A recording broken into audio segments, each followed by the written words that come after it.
So students, हम continue topic करेंगे economic activities of man and women. हमने economic activities में पढ़ा था इकोनॉमिक एक्टिविटीज 3 सेक्टर्स में डिवाइडेड होती है, that is primary, secondary and tertiary sector. And आगे उसके टू टाइप्स होते हैं, that is market activity and non market activity. Market activity जिसमें हम प्रॉफिट अर्न कर सकते हैं, नॉन मार्केट एक्टिविटी जिसमें हम सेल्फ कंजम्पशन के लिए ही काम कर सकते हैं। Okay, continue the topic, that is division of labour between main and women. Understand. अब हम इसे रिलेट करेंगे, दैट इज स्टोरी ऑफ सकाल एंड विलास के साथ।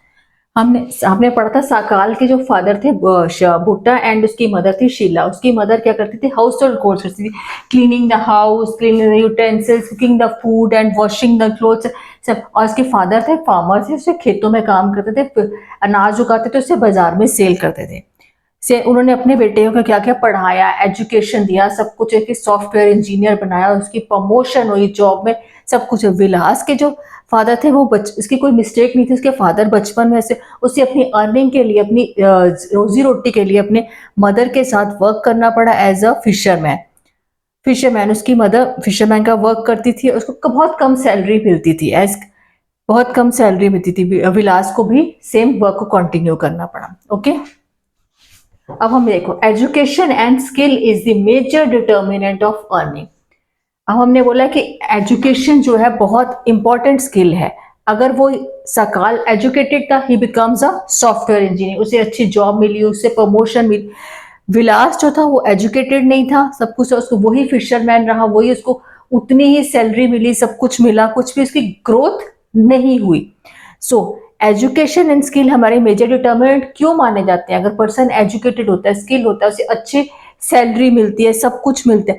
अब हमने कहा था कि मैन वुमेन्स को पहले जमाने में था, women due to historical and cultural reason women को बहुत कम सैलरीज मिलती थी, वो इतनी एजुकेटेड नहीं होती थी, इतनी स्किल्ड नहीं होती थी। स्किल आज भी है, कई ऐसी है, जरूरी नहीं कि हर कोई ही एजुकेटेड और स्किल्ड है।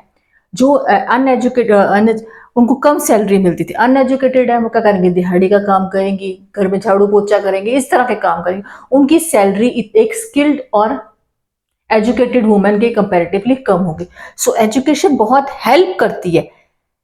पहले जमाना होता था कि वुमेन्स को बहुत पढ़ाया नहीं जाता था, सब कुछ नहीं किया जाता था, उनको सैलरी भी कम मिलती थी, ठीक है। पर education and skill important determinant की, अगर हम एजुकेशन देंगे, उनको पढ़ाएंगे लिखाएंगे, उनको पढ़ाएंगे, अच्छी उनकी स्किल की उनकी ट्रेनिंग करेंगे, उनकी इंप्रूव करेंगे सब, तो क्या होगा, हमारी ग्रोथ होनी शुरू हो जाएगी, हमारी इकोनॉमी भी ग्रो करना शुरू कर देगी। Now at present women with high education and skills are par paid with man.